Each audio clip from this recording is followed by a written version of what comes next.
It is the 36th week of 260 minutes. I'm quite looking forward to the two premises that I'm going to get through this evening, but I'm a little bit worried because last week I had such a reversal of my expectations from bad to good. I'm hoping it doesn't go the other way, but I guess we'll see. Like I said, I like the foundation of a lot of this stuff. There's a couple punchlines I'm also a big fan of. I hope they go well. And actually there's one thing that might be a little bit too easy of a shot, and it might be a little bit stocky and hacky, but we'll see how the audience goes for it or not.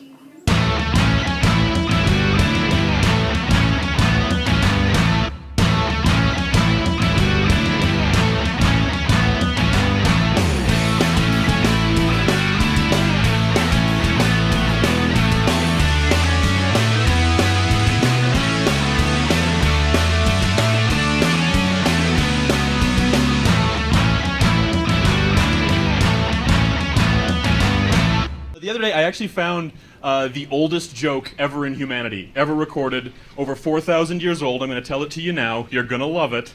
It's hilarious. It was from Samaria. Here it is. Oldest joke. Something that has never occurred since time immemorial. A young woman did not fart in her husband's embrace.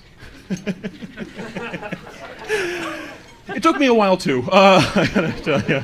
The oldest joke is not only a fart joke, but a wife joke, and that's awesome to me. What it basically means is that, hey, nobody's perfect. Your wife might fart. Deal with it.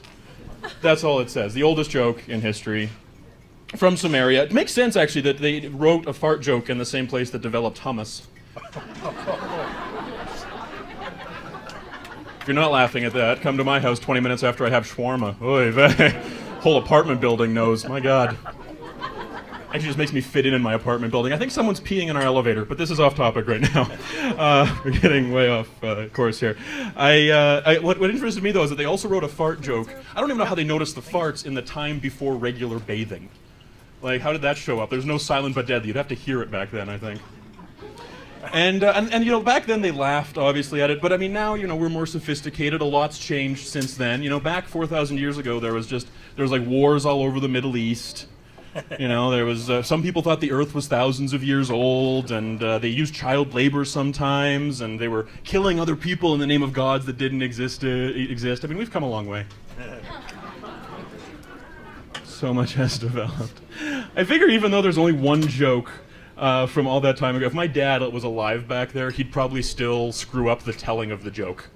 He'd be like, you know, I can't remember a time when my wife... No, that's not... Okay, there was no time in memory when... No, how does that one go about when you hug your wife, she farts? I was like, you mean the only joke? That one? Okay.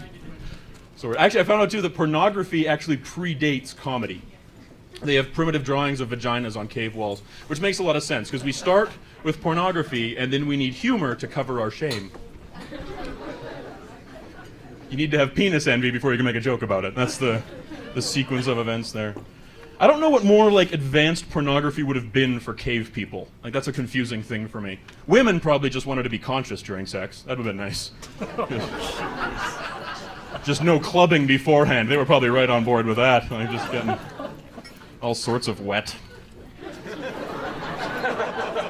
I don't know what guys' pornography would be back then, because most of our fantasies require us having, like jobs. You know, like nurse, policewoman... what am I thinking? I forgot the ones. Nurse, policewoman. Can't I think of one? French maid, that's a good job. Back then, the only job that women had were, like, gatherer. That's it. I have no idea how you make that sexy. Oh yeah, you just gathered the shit out of that. You stumbled upon food. Oh yeah. That is the sexiest ever. Yeah, with no bondage porn back then either. I mean, they had to kidnap the women, tie them up. That's a first step, so... Guys porn. Lesbians, actually, probably. We haven't changed that much. Lesbians probably did it for the dudes. I was actually thinking about that. Like, how did the first gay couple ever get together? How could that possibly have happened before language? Like, there must have been gay cavemen back then. Like how did... Cavemen. That's not how you say that. Cavemen. There must have been gay cavemen, but I have no idea how that would... Like, how did Adam and Steve hook up? Without words. You know what I mean? Like, Adam's just like, And Steve's, In that context, I picture Adam as the top, by the way. So you'll know. I think he'd be given it. I was a little anti a little anti-religion there. I don't actually care about religion at all. It doesn't even factor into my consciousness. For me, religion is exactly like the NHL. I wouldn't know that it existed if people didn't get pissed off about it on Twitter. That's my only indication that something is amiss in the world. I just don't really like in terms of the sports, I don't like people in groups cheering and booing other groups. Like, that's racism to me. And it's like, oh, your jersey's a different color, boo. He doesn't look like us, boo. That's the same part of the brain at work there.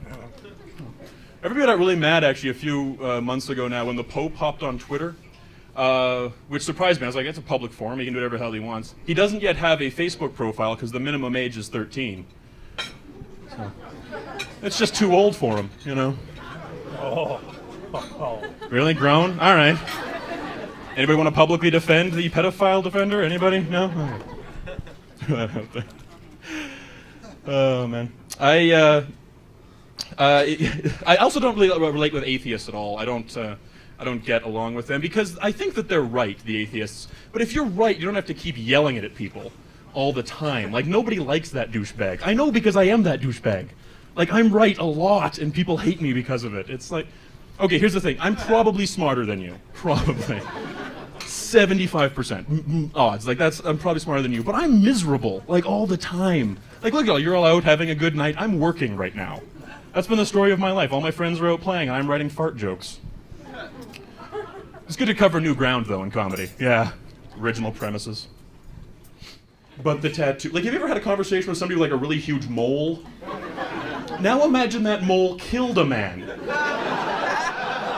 Like, it just reached out with... Well, week 36 went pretty good. I must say I had a little bit higher hopes for some of that stuff, but I knew that the whole saying I'm smarter than everybody was going to be a hell of a risk. I don't know if I had enough time to, in the short span of the set, to be likable enough to get away with that. I think maybe in a longer set I can make it play, or maybe just be more playful with it. Decide and play with it, because there's actually another place I want to take that premise. Tonight was just a tester, feeler, see if it's going to work in the future. I do like the oldest joke in the world thing, if I can memorize that. I think tonight it was suffered from a little bit of a lack of rehearsal. I was too much in the book, and the book should be more there just to kind of reinforce the beats, and it was there where there was like sentences in that thing tonight. So a little bit more rehearsal I think will be great. I'll give it another go as soon as I can.